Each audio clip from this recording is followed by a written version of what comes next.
बृहस्पतिवार व्रत कथा। भारतवर्ष में एक प्रतापी और दानी राजा राज्य करता था। वह नित्य गरीबों और ब्राह्मणों की सहायता करता था। यह बात उसकी रानी को अच्छी नहीं लगती थी। वह ना तो गरीबों को दान देती और ना ही भगवान का पूजन करती थी और राजा को भी दान देने से मना किया करती थी। एक दिन राजा शिकार खेलने वन को गए हुए थे तो रानी महल में अकेली थी। उसी समय बृहस्पति देव साधु के वेश में राजा के महल में भिक्षा के लिए गए और भिक्षा मांगी।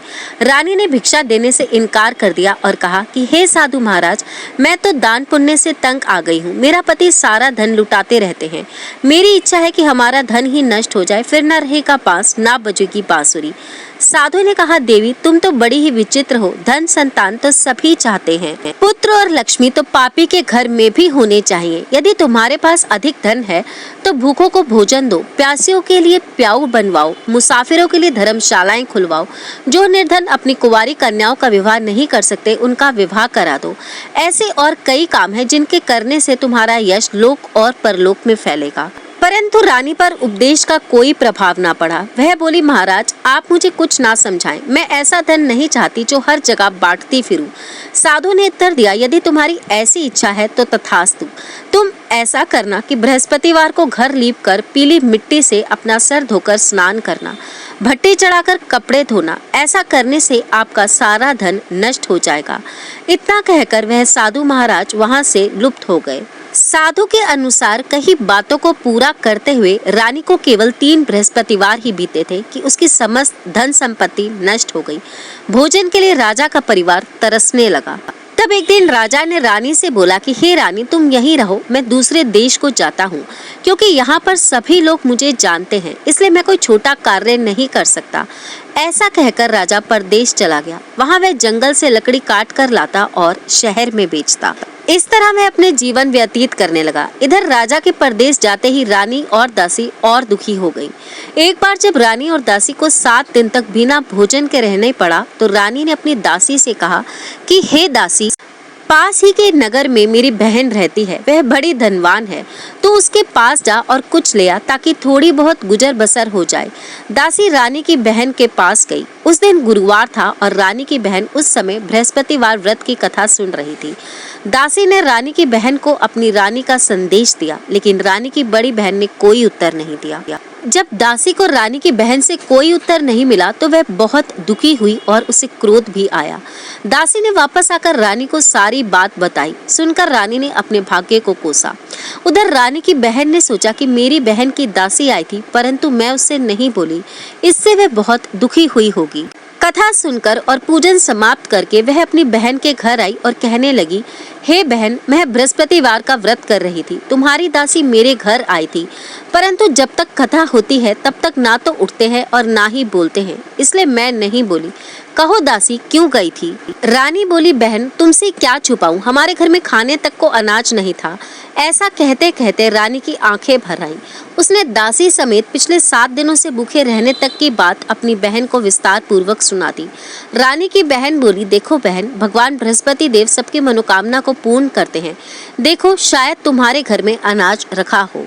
पहले तो रानी को विश्वास नहीं हुआ, पर बहन के आग्रह करने पर उसने अपनी दासी को अंदर भेजा तो उसे सचमुच अनाज से भरा एक घड़ा मिल गया। यह देखकर दासी को बड़ी हैरानी हुई। दासी रानी से कहने लगी, हे रानी, जब हमको भोजन नहीं मिलता तो हम व्रत ही तो करते हैं, इसलिए क्यों ना इनसे व्रत और कथा की विधि पूछ ली जाए ताकि हम भी व्रत कर सके। तब रानी ने अपनी बहन से बृहस्पतिवार व्रत के बारे में पूछा। उसकी बहन ने बताया, बृहस्पतिवार के व्रत में चने की दाल और मुनक्का से विष्णु भगवान का केले की जड़ में पूजन करें तथा दीपक जलाएं, व्रत कथा सुने और पीला भोजन ही करें। इससे बृहस्पति देव प्रसन्न होते हैं। व्रत और पूजन विधि बताकर रानी की बहन अपने घर को लौट आई। 7 दिन के बाद जब गुरुवार आया तो रानी और दासी ने व्रत रखा। गुड़ साल में जाकर चना और गुड़ लेकर आई। फिर उससे केले की जड़ तथा विष्णु भगवान का पूजन किया। अब पीला भोजन कहाँ से आए, इस बात को लेकर दोनों बहुत दुखी थी। क्योंकि उन्होंने व्रत रखा था, इसलिए बृहस्पति देव उनसे प्रसन्न थे। इसलिए वे एक साधारण व्यक्ति का रूप धारण कर 2 थालों में सुंदर पीला भोजन दासी को दे गए। भोजन पाकर दासी बहुत प्रसन्न हुई और फिर रानी के साथ मिलकर भोजन ग्रहण किया। इसके बाद वह सभी गुरुवार को व्रत और पूजन करने लगी। बृहस्पति भगवान की कृपा से उनके पास फिर से धन संपत्ति आ गई, परंतु रानी फिर से पहले की तरह आलस करने लगी। तब दासी बोली, देखो रानी, तुम पहले भी इस प्रकार आलस्य करती थी, तुम्हें धन रखने में कष्ट होता था, इस कारण सभी धन नष्ट हो गया, और जब भगवान बृहस्पति की कृपा से धन मिला है तो तुम्हें फिर से आलस्य होता है। रानी को समझाते हुए दासी कहती है कि बड़ी मुसीबतों के बाद हमने यह धन पाया है, इसलिए हमें दान पुण्य करना चाहिए, भूखे मनुष्यों को भोजन कराना चाहिए और धन को शुभ कार्यों में खर्च करना चाहिए, जिससे तुम्हारे कुल का यश बढ़ेगा, स्वर्ग की प्राप्ति होगी और पितृ प्रसन्न होंगे। दासी की बात मानकर रानी अपना धन शुभ कार्यों में खर्च करने लगी, जिससे पूरे नगर में उसका यश फैलने लगा। उधर एक दिन राजा दुखी होकर जंगल में एक पेड़ के नीचे आसन जमा कर बैठ गया। वह अपनी दशा को याद करके व्याकुल होने लगा। वह बृहस्पतिवार का दिन था। एकाएक उसने देखा कि निर्जन वन में एक साधु प्रकट हुए। वह साधु वेश में स्वयं बृहस्पति देव थे। लकड़हारे के सामने आकर वे बोले कि हे लकड़हारे, इस सुनसान जंगल में तू किस चिंता में बैठा है? लकड़हारे ने दोनों हाथ जोड़कर प्रणाम किया और उत्तर दिया, महात्मा जी, आप सब कुछ जानते हैं, मैं क्या कहूँ? ये कहकर रोने लगा और साधु को अपनी आत्मकथा सुनाई। महात्मा जी ने कहा, तुम्हारी स्त्री ने बृहस्पतिवार के दिन बृहस्पति भगवान का निरादर किया था, जिसके कारण रुष्ट होकर उन्होंने तुम्हारी यह दशा कर दी। अब तुम चिंता मत करो, मेरे कहने पर चलो तो तुम्हारे सब कष्ट दूर हो जाएंगे और भगवान पहले से भी अधिक संपत्ति देंगे। तुम बृहस्पतिवार के दिन कथा किया करो। 2 पैसे के चने मुनक्का लाकर उसका प्रसाद बनाओ और शुद्ध जल से लोटे में शक्कर मिलाकर अमृत तैयार करो। कथा के पश्चात अपने सारे परिवार और सुनने वाले प्रेमियों में अमृत व प्रसाद बांटकर आप स्वयं भी ग्रहण करें। ऐसा करने से भगवान तुम्हारी सभी मनोकामनाएं पूरी कर देंगे। साधु के ऐसे वचन सुनकर लकड़हारा बोला कि हे प्रभु, मुझे लकड़ी बेचकर इतना पैसा नहीं मिलता जिससे भोजन के उपरांत कुछ बचा सकूं। मैंने रात्रि को अपनी स्त्री को व्याकुल देखा है, मेरे पास कुछ भी नहीं जिससे मैं उसकी खबर मंगा सकूं। साधु ने कहा, हे लकड़हारे, तुम किसी बात की चिंता मत करो। बृहस्पति के दिन तुम रोजाना की तरह लकड़ियां लेकर शहर को जाना। तुमको रोज से दुगना धन प्राप्त होगा, जिससे तुम भली भांति भोजन कर लोगे तथा बृहस्पति देव की पूजा का सामान भी आ जाएगा। इतना कहकर साधु अंतर ध्यान हो गए। धीरे धीरे समय व्यतीत होने पर फिर वही बृहस्पतिवार का दिन आया। लकड़हारा जंगल से लकड़ी काटकर किसी शहर में बेचने गया। उसे उस दिन और दिनों से अधिक पैसा मिला। राजा ने चना गुड़ आदि लाकर गुरुवार का व्रत किया। उस दिन से उसके सभी कलेश दूर हुए, परंतु जब दोबारा गुरुवार का दिन आया तो बृहस्पतिवार का व्रत करना भूल गया। इस कारण बृहस्पति भगवान नाराज हो गए। उस दिन उस नगर के राजा ने विशाल यज्ञ का आयोजन किया तथा शहर में यह घोषणा करा दी कि कोई भी मनुष्य अपने घर में भोजन ना बनावे, ना आग जलावे। समस्त जनता मेरे यहाँ आकर भोजन ग्रहण करे। इस आज्ञा को जो ना मानेगा उसे फांसी की सजा दी जाएगी। इस तरह की घोषणा संपूर्ण नगर में करवा दी गई। राजा की आज्ञा अनुसार शहर के सभी लोग भोजन करने गए, लेकिन लकड़हारा कुछ देर से पहुंचा, इसलिए राजा उसको अपने साथ घर लिवा ले गए और ले जाकर भोजन करा रहे थे तो रानी की दृष्टि उस खूंटी पर पड़ी जिस पर उसका हार लटका हुआ था। वह वहां पर दिखाई नहीं दिया। रानी ने निश्चय किया कि मेरा हार इस मनुष्य ने चुरा लिया है। उसी समय सिपाहियों को बुलाकर उसको कारागार में डलवा दिया गया।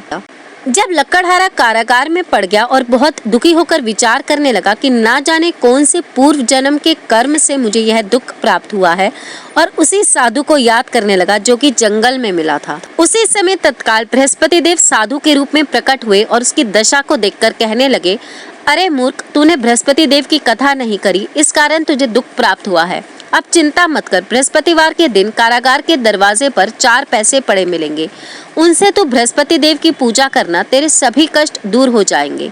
बृहस्पति के दिन उसे 4 पैसे मिले। लकड़हारे ने कथा कही। उसी रात्रि को बृहस्पति देव ने उस नगर के राजा को स्वप्न में कहा कि हे राजा, तुमने जिस आदमी को कारागार में बंद कर दिया है वह निर्दोष है, अतः उसे छोड़ देना। रानी का हार उसी खूंटी पर लटका है, अगर तू ऐसा नहीं करेगा तो मैं तेरे राज्य को नष्ट कर दूंगा। इस तरह रात्रि के स्वप्न को देखकर राजा प्रातःकाल उठा और खूंटी पर हार देखकर लकड़हारे को बुलाकर क्षमा मांगी तथा लकड़हारे को योग्य सुंदर वस्त्र आभूषण दिए। बृहस्पति देव की आज्ञा अनुसार लकड़हारा अपने नगर को चल दिया। राजा जब अपने नगर के निकट पहुंचा तो उसे बड़ा आश्चर्य हुआ। नगर में पहले से अधिक बाग, तालाब, कुएं तथा बहुत सी धर्मशालाएं, मंदिर आदि बन गए थे। राजा ने पूछा, ये किसका बाग और धर्मशाला है? तब नगर के सब लोग कहने लगे कि यह सब रानी और बांदी के हैं। तो राजा को आश्चर्य हुआ और गुस्सा भी आया। जब रानी ने यह खबर सुनी कि राजा आ रहे हैं, तो उन्होंने बांदी से कहा कि हे दासी, देखो राजा हमको कितनी बुरी हालत में छोड़कर गए थे। हमारी ऐसी हालत देखकर वह कहीं लौट ना जाएं, इसलिए तू दरवाजे पर खड़ी हो जा। आज्ञा अनुसार दासी दरवाजे पर खड़ी हो गई। राजा आए तो उन्हें अपने साथ लिवा लाई। तब राजा ने क्रोध करके अपनी रानी से पूछा कि तुम्हें यह धन कैसे प्राप्त हुआ है? तब उन्होंने कहा कि हमें यह सब धन बृहस्पति देव के इस व्रत के प्रभाव से प्राप्त हुआ है। राजा ने निश्चय किया कि 7 रोज बाद तो सभी बृहस्पति देव का पूजन करते हैं, परंतु मैं प्रतिदिन दिन में 3 बार कहानी तथा रोज व्रत किया करूंगा। अब हर समय राजा के दुपट्टे में चने की दाल बंधी रहती और दिन में 3 बार कहानी कहता। एक रोज राजा ने विचार किया कि चलो अपनी बहन के यहाँ हो आऊं। इस तरह निश्चय कर राजा घोड़े पर सवार हो अपनी बहन के यहाँ चला गया। मार्ग में उसने देखा कि कुछ आदमी एक मुर्दे को लिए जा रहे हैं। उन्हें रोककर राजा कहने लगा, अरे भाइयों, मेरी बृहस्पति देव की कथा सुन लो। वे बोले, लो हमारा आदमी मर गया, इसको अपनी कथा की पड़ी है। परंतु कुछ आदमी बोले, अच्छा कहो, हम तुम्हारी कथा भी सुनेंगे। राजा ने दाल निकाली और जब कथा आधी हुई तो मुर्दा हिलने लग गया और जब कथा समाप्त हो गई तो राम राम कहकर मनुष्य उठ खड़ा हो गया। आगे मार्ग में उसने किसान खेत में हल चलाता हुआ मिला। राजा ने उसे देखकर कहा कि अरे भाई, मेरी बृहस्पतिवार की कथा सुन लो। किसान बोला, जब तक मैं तेरी कथा सुनूंगा तब तक 4 हरिया जोत लूंगा। जा अपनी कथा किसी और को सुनाना। इस तरह राजा आगे चलने लगा। राजा के हटते ही बैल पछाड़ खाकर गिर गए तथा किसान के पेट में बड़ी जोर का दर्द होने लगा। उस समय उसकी माँ रोटी लेकर आई थी। उसने देखा तो अपने पुत्र से सब हाल पूछा और बेटे ने सभी हाल कह दिया। तो बुढ़िया दौड़ी दौड़ी उस घुड़सवार के पीछे गई और बोली कि मैं तेरी कथा सुनूंगी, तू अपनी कथा मेरे खेत पर चलकर ही कहना। राजा ने बुढ़िया के खेत पर जाकर कथा कही, जिससे ये सुनते ही बैल उठ खड़े हुए तथा किसान के पेट का दर्द भी बंद हो गया। राजा अपनी बहन के घर पहुंचा। बहन ने भाई की खूब खातिरदारी की। दूसरे रोज प्रातःकाल जब राजा जागा तो देखने लगा कि सब लोग भोजन कर रहे हैं। राजा ने अपनी बहन से कहा, ऐसा कोई मनुष्य है जिसने भोजन ना किया हो और जो मेरी बृहस्पतिवार की कथा सुन ले। राजा की बहन बोली, हे भैया, यह देश ऐसा ही है कि पहले यहाँ लोग भोजन करते हैं, बाद में अन्य काम करते हैं। अगर कोई पड़ोस में हो तो देख आऊं।